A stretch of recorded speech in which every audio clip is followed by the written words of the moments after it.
Hi అండి, మన Indians అందరికీ నమస్తే. అందరూ బాగున్నారా? నేను ఈరోజు ఒక మాట చెప్తాను, ఎవరు తప్పుగా అర్థం చేసుకోవద్దు, ఓకేనా? అదేంటంటే కువైట్లోని పెద్ద పెద్ద మాల్స్ ఉంటాయి కదా, ఆ మాల్స్లోని ప్రతి ఒక్కరూ ఏంటంటే తిని వస్తువులు కూడా అమ్ముతారనమాట.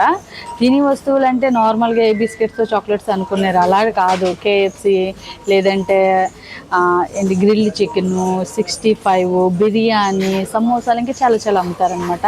ఇక్కడ రూల్ ఏంటంటే పొద్దున్న వండింది సాయంత్రంలో సేల్ అవ్వకపోతే కనుక అది పడేవాలి, అంతేగాని మళ్ళీ మరుసటి రోజున అయితే వండకూడదు. ఇంతకుముందు అయితే ముదీర్లు ఏం చేశారంటే అక్కడ పనిచేసే వాళ్ళందరూ పంచుకొని తినమని చెప్పారు.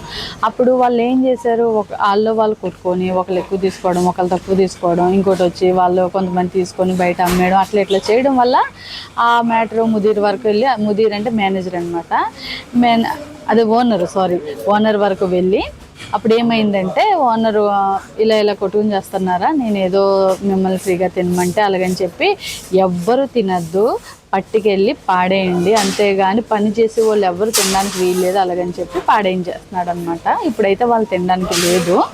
ఇది నేను ఇప్పుడు ఎందుకు చెప్తున్నానంటే మన ఇండియాలోని ఏదో పాపం చంద్రబాబు నాయుడు మనకి ఫ్రీగా బస్సులు పెట్టాడు, అంటే లేని వాళ్ళకి అనమాట. అక్కడెక్కడికి వెళ్ళడానికి చాలామందికి డబ్బులు లేక కొన్ని ప్రయాణాలు చేయలేకపోతున్నారని చెప్పి ఫ్రీగా బస్సులు అయితే పెట్టారు. అది మనం ఎంతో జాగ్రత్తగా వాడుకోవడం మానేసి ఆ బస్సులు ఎక్కి ఏంటంటే బాబు అలా కొట్టుకొని చేస్తున్నారు. నేనైతే చూసిన వీడియోలలో కండక్టర్ని కూడా కొట్టేస్తున్నారు.